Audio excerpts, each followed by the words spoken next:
Welcome to पढ़ो गुरु YouTube channel friends. स्वागत है आप सभी का।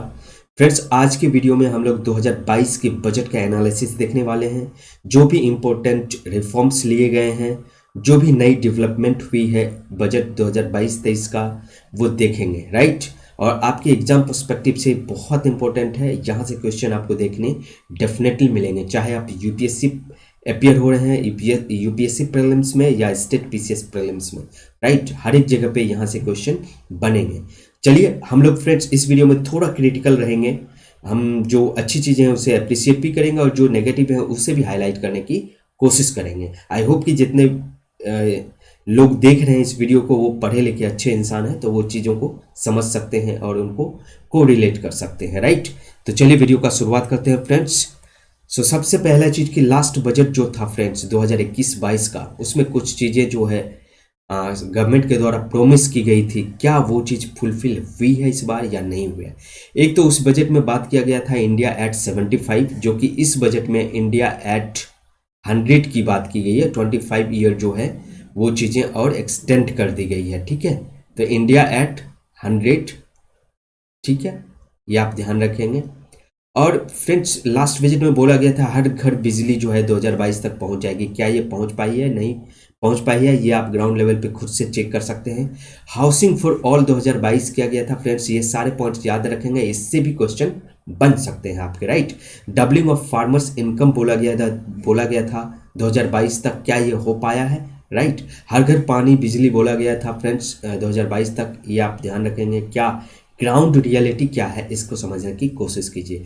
बुलेट ट्रेन को बोला गया था मोदी सरकार के द्वारा कि 2022 तक ये रियलिटी हो जाएगा। क्या कहाँ है वो प्रोजेक्ट और कहाँ पे क्या चीज़ हुई है, क्या डेवलपमेंट है इन सारे बिंदुओं के, ठीक है। तो इस पॉइंट को भी आप ध्यान रखेंगे, राइट। और इनके बारे में भी जरा क्रिटिकल एनालिसिस एक करने की कोशिश कीजिए आप, राइट। अब चलते हैं बजट 2022 के एनालिसिस पे, ठीक है।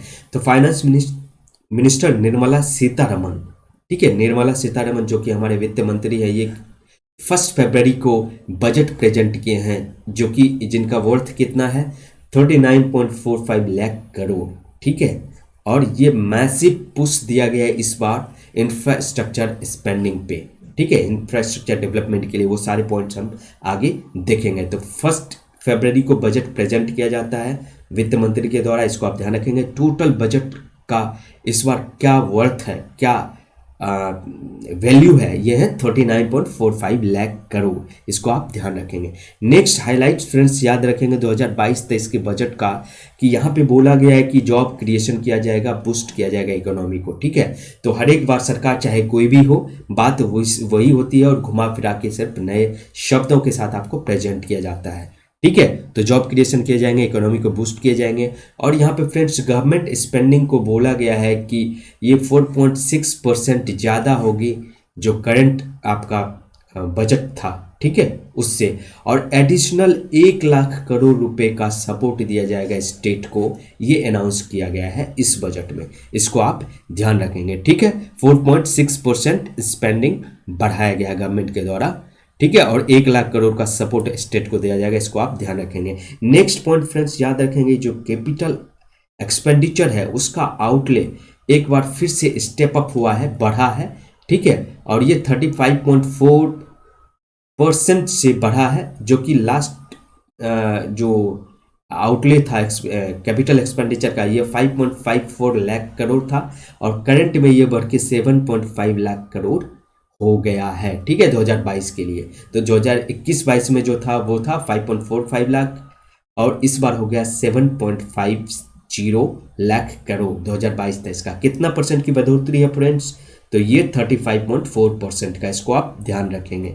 चलिए आगे नेक्स्ट पॉइंट फ्रेंड्स देख लेते हैं कि जो टोटल एक्सपेंडिचर है फ्रेंड्स 2022-23 का गवर्नमेंट का, वो एस्टिमेट किया गया है 39.45 लाख करोड़। तो टोटल एक्सपेंडिचर आप ध्यान रखेंगे गवर्नमेंट का 39.45 लाख करोड़। वाइल इसका जो आमदनी होगा, जो रिसिप्ट होगा अदर देन बोरोइंग आप ध्यान रखेंगे, बिना कर्ज का, वो होगा 22.84 लाख करोड़, 22.85 लाख करोड़। यानी कि एक्सपेंडिचर ज़्यादा है, इससे रिसिप्ट से या आमदनी से।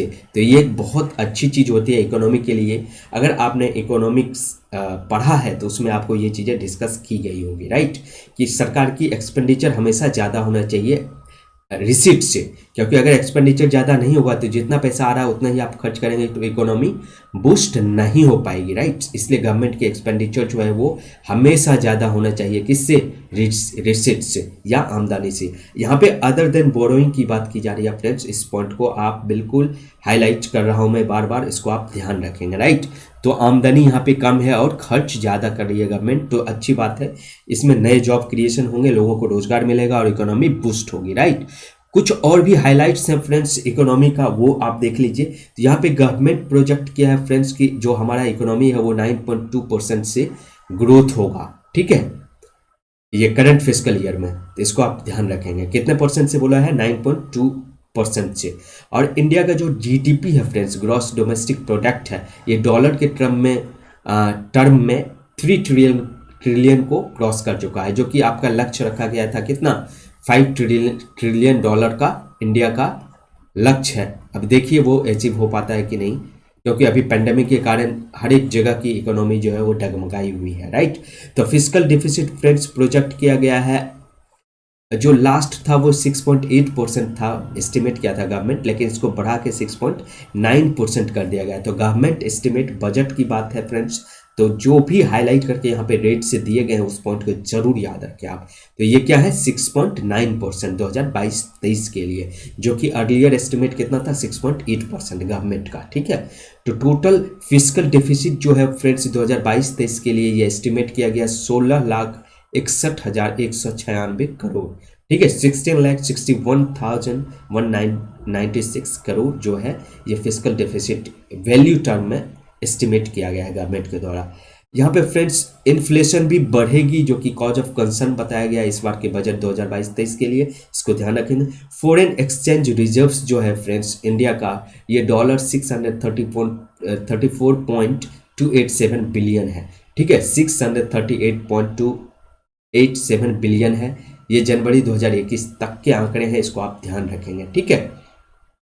और नेक्स्ट पॉइंट फ्रेंड्स देख लेते हैं कुछ, और नेक्स्ट पॉइंट फ्रेंड्स याद रखेंगे आपकी पीएम गति शक्ति जो है, ये नेशनल मास्टर प्लान बनाया गया है, पीएम गति शक्ति, ठीक है, इंफ्रास्ट्रक्चर को बूस्ट करने के लिए ये गवर्नमेंट के प्रोग्राम है, इसको आप बिल्कुल अच्छे तरीके से याद रखें, ठीक है। और इसमें बोला गया है कि इसमें 7 इंजन को इनकम्पस किया जाएगा, इंक्लूड किया जाएगा, economic transformation, seamless multi modal connectivity और लॉजिस्टिक एफिशिएंसी को बढ़ाने के लिए, ठीक है।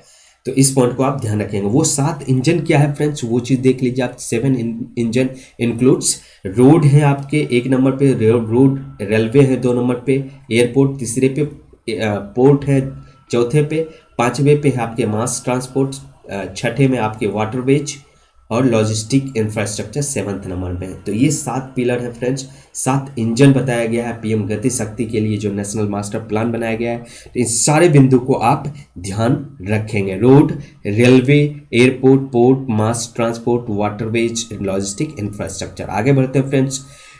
तो यहाँ पे बात की गई है 2022-23 की जो बजट है फ्रेंड्स, यहाँ पे 400 नए वंदे भारत जो ट्रेन है फ्रेंड्स उसको इंट्रोड्यूस किया जाएगा। ये बहुत अच्छी बात है कि जितने ज़्यादा ट्रेन इंट्रोड्यूस होंगे उसमें वर्कर की संख्या बढ़ेगी, लोगों को एम्प्लॉयमेंट मिलेगा, उसके इनकम जो स्टेटस है वो अच्छा होगा, जीडीपी ग्रोथ होगा फाइनली, राइट। तो ये अच्छी बात है, अच्छे अनाउंसमेंट है। और नेक्स्ट फ्रेंड्स पॉइंट ये ध्यान रखेंगे, यहाँ पे पोस्टल और रेलवे नेटवर्क का इंटीग्रेशन किया जाएगा ताकि दोनों में अच्छा तालमेल बन पाए और उनकी जो भी सर्विसेज है वो और स्मूथ हो पाए, ठीक है, इसको ध्यान रखेंगे। यहाँ पे एक फ्रेंड्स मास्टर प्लान बनाया गया है राष्ट्रीय राजमार्ग यानी नेशनल हाईवे को एक्सटेंड करने के लिए। तो ये कितना एक्सटेंड किया जाएगा, 25,000 किलोमीटर, ठीक है। तो नेशनल हाईवे राष्ट्रीय राजमार्ग को 25,000 किलोमीटर 25,000 किलोमीटर एक्सटेंड किया जाएगा, ये कंप्लीट किया जाएगा 2022-23 के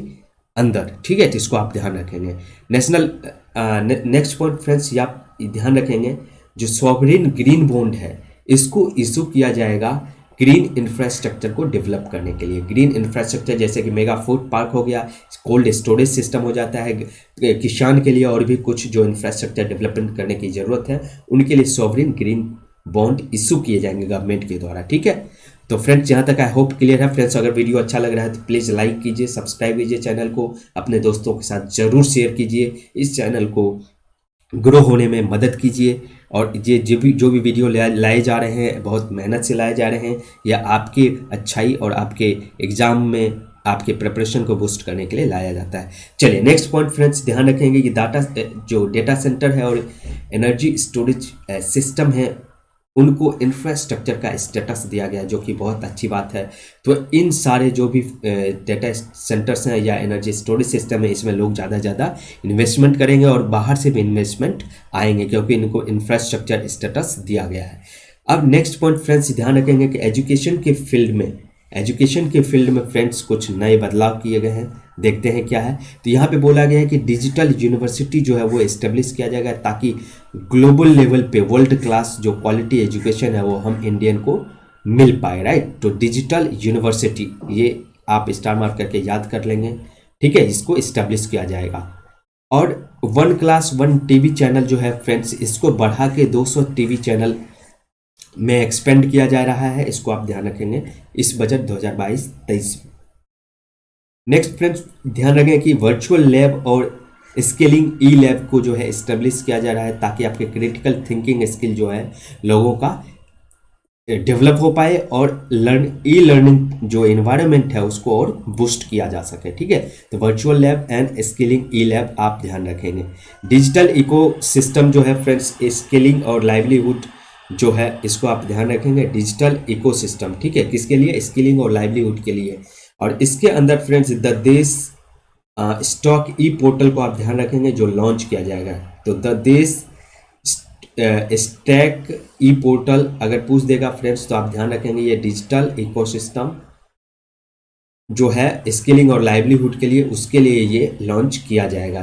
द देश स्टेक ई पोर्टल, उसको याद रखेंगे आप। नेक्स्ट फ्रेंड्स, अगर एग्रीकल्चर और फूड प्रोसेसिंग इंडस्ट्री की बात कर ले तो उसमें देखते हैं क्या क्या डेवलपमेंट इस बार देखने मिल रहा है। तो यहाँ पे फ्रेंड्स बजट एलोकेशन जो किया गया है मिनिस्ट्री ऑफ एग्रीकल्चर और फार्मर्स वेलफेयर के लिए, ये 1,32,513 करोड़ किया गया है बजट आवंटन जो किया गया है 2022-23 के लिए। ठीक है, 1,32,513, 1,32,513, 25,000 किलोमीटर नेशनल हाईवे। आप बिल्कुल ये सब सारी चीज़ें ध्यान रखेंगे जो भी हाईलाइट्स पॉइंट्स हैं। और यहाँ पे किसान ड्रोन का यूज किया जाएगा फ्रेंड्स, जो कि अर्लियर भी आप सुने होंगे कि जो किसान स्वामित्व स्कीम था लैंड असेसमेंट के लिए, वो भी वहाँ पे डिजिटल ड्रोन का यूज किया जा रहा था लैंड असेसमेंट के लिए, लैंड मैपिंग के लिए, ताकि जो भी ओनरशिप है फार्मर्स का उनको ओनरशिप मिल पाए। ठीक है, लैंड स्वामित्व जो स्कीम था वो उसी के लिए था। यहाँ भी किसान ड्रोन को यूज किया जाएगा किसके लिए? क्रॉप असेसमेंट के लिए, डिजिटाइजेशन ऑफ लैंड रिकॉर्ड्स और स्प्रेइंग ऑफ इंसेक्टिसाइड्स। ठीक है, तो इसकी अनाउंसमेंट की गई, इसको आप ध्यान रखें। जीरो बजट नेचुरल फार्मिंग, कई बार ये टॉपिक डिस्कशन में आ चुका है फ्रेंड्स, इसको आप ध्यान रखेंगे। ठीक है, तो जीरो बजट नेचुरल फार्मिंग, और यहाँ पे एग्रीकल्चर यूनिवर्सिटी जो भी हमारे देश के हैं उनको इनकरेज किया जाएगा कि जीरो बजट नेचुरल फार्मिंग को उसके सिलेबस में इंक्लूड किया जाए। नेक्स्ट पॉइंट फ्रेंड्स, आप ध्यान रखेंगे कि एक बजट जो है, एक फंड जो है उसको ब्लेंड कैपिटल कहा गया है, और इसको नाबार्ड को इसकी रिस्पॉन्सिबिलिटी दी गई है कि आप इसको डेवलप कीजिए और इसकी लुक आफ्टर के लिए। ठीक है, सो दैट कि जो एग्री स्पेस है उनको और इन्हेंस किया जा सके। Next point friends, health sector की अगर बात कर लें तो इस बार हेल्थ सेक्टर में जो बजट एलोकेट किया गया है ये 86,200.65 करोड़ जो है ये बजट एलोकेट किया गया है हेल्थ सेक्टर में, इसको आप ध्यान रखेंगे। ठीक है, तो जो भी फिगर मैं बता रहा हूँ रेड में हाईलाइट करके उसको आप ध्यान रखें। तो 2022-23 के लिए यूनियन बजट में 86,200.65 करोड़ बजट एलोकेट किया गया है हेल्थ सेक्टर के लिए, इसको ध्यान रखेंगे आप। ठीक है, और एक नेक्स्ट पॉइंट फ्रेंड्स ये ध्यान रखेंगे, जो नेशनल हेल्थ मिशन है इसमें जो बजट एलोकेट किया गया है फ्रेंड्स, इसमें थोड़ी सी बढ़ोतरी की गई है। ये 36,576 करोड़ पहले था, 36,576 करोड़ वो 2021-22 का था और इसको बढ़ा के 37,000 करोड़ किया गया 2022-23 के लिए। इस पॉइंट को भी आप ध्यान रखेंगे, राइट। तो हेल्थ, नेशनल हेल्थ मिशन में जो एलोकेशन है बजट का वो बढ़ाया गया है, ये 37,000 करोड़ किया गया है, ठीक है। नेशनल, एक और फ्रेंड्स पॉइंट ध्यान रखेंगे कि यहाँ पे एक नया प्लेटफॉर्म जो है वो नेशनल डिजिटल हेल्थ इकोसिस्टम को रोल आउट करने के लिए आप ध्यान रखेंगे, सॉरी, ये एक नया platform friends national digital health ecosystem जो है वो रोल आउट किया जाएगा इस बार 2022-23 के बजट में। इसको आप ध्यान रखेंगे, अनाउंस कर दिया गया है। National tele mental health service, जो कि कभी भी फ्रेंड्स ये टॉपिक इग्नोर्ड रहा है, इसकी बात की है गवर्नमेंट ने इस बार। जो मेंटल हेल्थ है, डिप्रेशन से जो लोग जूझ रहे हैं उनके लिए ये जो है प्रोग्राम लॉन्च किया जाएगा, national tele mental health programme, ठीक है, ताकि लोगों को क्वालिटी मेंटल हेल्थ काउंसलिंग जो है और केयर सर्विस वो प्रोवाइड हो पाए लोगों पे, जिसकी बात बहुत चर्चा कम होती है। तो एक बहुत अच्छी प्लस पॉइंट है जो कि इस बार बजट 2022-23 में गवर्नमेंट के द्वारा बात की गई है। अगर टैक्स रिफॉर्म्स की अगर बात कर ले फ्रेंड्स, तो टैक्स स्लैब जो है वही रखा है, उसको कुछ चेंज ज़्यादा नहीं किया गया है। बट यहाँ पे नए जो कुछ रिफॉर्म्स आए हैं, जैसे कि वर्चुअल डिजिटल एसेट्स है अगर आपके पास, जैसे कि बिटकॉइन हो गया या नॉन फंजिबल टोकन NFT जो हो गया, उन सारे एसेट पे आपके 30% टैक्स लगेंगे, वो सरकार टैक्स लेगी, इसको आप ध्यान में रखेंगे, राइट। बट अगर आपका फ़ायदा जितना होता है उतना पे ही 30% लिया जाएगा, नुकसान होता है तो उसकी जिम्मेदारी कोई सरकार नहीं लेती है, ठीक है। तो सिर्फ फ़ायदा हुआ तो गवर्नमेंट आपके टैक्स लेंगे, ठीक है। तो समझ सकते हैं बात को आप। चलिए, तो NFT या फिर बिटकॉइन जो भी चीज़ हैं आपके वर्चुअल डिजिटल एसेट, उस पर 30% टैक्स स्लैब क्रिएट किया गया है। टैक्स पेयर को फ्रेंड्स यहाँ पे एक विंडो एलोकेट किया जाएगा। अगर आप टैक्स रिटर्न फाइल करने में कुछ भी एरर हो जाता है, आपसे गलती हो जाता है, उसको सुधारने का एक विंडो प्रोवाइड किया गया है, जो कि 2 साल के अंदर आप कर सकते हैं, ठीक है। और नेक्स्ट पॉइंट फ्रेंड्स, आप ध्यान रखेंगे कि जो 1% टैक्स डिडक्शन है वो आपकी वर्चुअल एसेट पे होगा। अगर आपका कुछ थ्रेशोल्ड जो गवर्नमेंट के द्वारा फिक्स की गई है उससे ज़्यादा वर्थ का अगर वर्चुअल एसेट है तो उस पर 1% TDS कटेगा। अगर आप कोई वर्चुअल डिजिटल गिफ्ट भी किसी को दे रहे हैं उस पर भी ये TDS लागू होता है, ठीक है। नेक्स्ट फ्रेंड्स, याद रखें कि गवर्नमेंट जो है अभी डिजिटल रूपी रोल आउट करने जा रही है, लॉन्च करने जा रही है ब्लॉकचेन टेक्नोलॉजी की मदद से। तो इसको आप ध्यान रखेंगे, जो कि अच्छी बात है। और ब्लॉकचेन टेक्नोलॉजी फ्रेंड्स क्या है, ये आप समझ लीजिए कि डिसेंट्रलाइजेशन को प्रमोट करता है, कि जो भी वर्चुअल ब्लॉकचेन टेक्नोलॉजी की तरफ से कोई भी वर्चुअल चीज़ें जो लॉन्च की जाती है उसका ओनरशिप किसी के हाथ में नहीं होता है, क्योंकि वो एक चेन वर्क होता है, A से B, B से C, C से D, ऐसा करके एक पब्लिक डोमेन में रखा जाता है वो चीज़ें, और उसका ओनरशिप किसी के पास नहीं होता है। तो उसी का मदद से डिजिटल करेंसी लॉन्च किया जाएगा इंडिया की तरफ से, इसको आप ध्यान रखें। नेक्स्ट पॉइंट फ्रेंड्स, अगर MSME की बात कर ले तो MSME सेक्टर में चलिए देख लेते हैं कि क्या क्या नए बदलाव देखने को मिले हैं। तो MSME सेक्टर की अगर बात कर लें फ्रेंड्स, तो यहाँ पे जो emergency credit line guarantee scheme है ECLGS, इसको प्रोवाइड किया जाएगा कितने 1.3 करोड़ MSME को, ठीक है। और इसके टाइम ड्यूरेशन को बढ़ा के मार्च 2023 तक किया गया है। तो ये गारंटी स्कीम है जो है MSME सेक्टर को मिल पाएगा कब तक, टिल मार्च 2023 तक, ठीक है। तो अभी 1 साल के लिए इसको बढ़ाया गया है, इसको आप ध्यान रखेंगे, ठीक है। और जो गारंटी है फ्रेंड्स, पहले 50,000 करोड़ का था, अब 5 लाख करोड़ तक का किया गया है, ठीक है। इस पॉइंट को आप ध्यान रखेंगे। और फ्रेंड्स, एक नया स्कीम लॉन्च किया गया है। आपको पता है कि ये सरकार तो ये किसी को स्पेशल बैठा के रखे हैं जो कि नाम देते हैं नए नए स्कीम का। स्कीम वही रहेंगे लेकिन नए नए नाम इतने ज़्यादा लॉन्च कर रहे हैं कि दिमाग का जो है हो गया है, ठीक है, आप समझ रहे हैं। तो ये raising and accelerating MSME programme ramp जो है प्रोग्राम लॉन्च किया है, रोल आउट किया है, जिसका बजट आवंटन अगर देखें, बजट एलोकेशन, तो ये 6,000 करोड़ आउटले है, ठीक है। और जो 5 साल आगे 5 साल के लिए MSME पे खर्च किया जाएगा, इसको आप ध्यान रखेंगे। तो रैम्प स्कीम नया लॉन्च हुआ है, 6,000 करोड़ इसका बजट एलोकेशन है, इसको आप ध्यान रखेंगे नेक्स्ट 5 ईयर के लिए एमएसएमई सेक्टर को बूस्ट करने के लिए। तो लास्ट के कुछ पॉइंट्स रह गए फ्रेंड्स, उसको देख लीजिए। प्रधानमंत्री डेवलपमेंट इनिशिएटिव्स नॉर्थ ईस्ट जो है, पीएम डिवाइन, देख लीजिए नाम, देखिए वाह, ग्रेट नेम। ठीक है, तो प्रधानमंत्री जो है development initiative for north east के लिए ये लॉन्च किया गया है। ये न्यू जो पीएम डिवाइन प्रोग्राम है फ्रेंड्स, इसको नॉर्थ ईस्ट में इंफ्रास्ट्रक्चर और सोशल डेवलपमेंट प्रोजेक्ट के लिए यूज किया जा रहा है। ठीक है, तो इसको आप ध्यान रखेंगे। कुछ और पॉइंट्स फ्रेंड्स याद रखेंगे कि इसमें जो बजट एलोकेट किया गया है ये 1500 करोड़ का किया गया है। ठीक है, जो कि इनिशियल एलोकेशन है, ये बाद में जाके हो सकता है कि और भी बढ़े। ठीक है, और इसकी मदद से वहाँ के जो यूथ हैं और वुमेन हैं फ्रेंड्स, उनके लाइवलीहुड एक्टिविटी को और बूस्ट किया जाएगा, इन्हेंस किया जाएगा। ठीक है, और लास्ट सबसे पॉइंट फ्रेंड्स याद रखेंगे, इस बार ई पासपोर्ट की बात की गई है। तो ई पासपोर्ट जो है जिसमें एक इलेक्ट्रॉनिक चिप लगा रहेगा, तो उसको लॉन्च किया जाएगा गवर्नमेंट के द्वारा, ये इस बजट में अनाउंस किया गया है।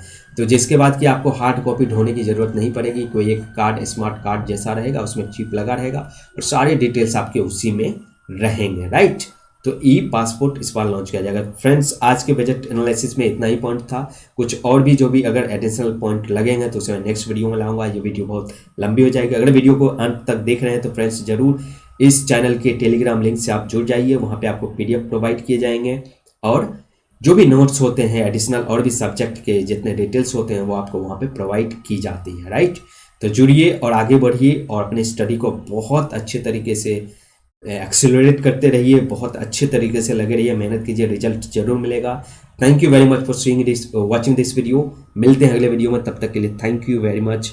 और हंसते रहिए, मुस्कुराते रहिए और कोविड-19 में बिल्कुल स्ट्रेस फ्री रहिए। Thank you very much.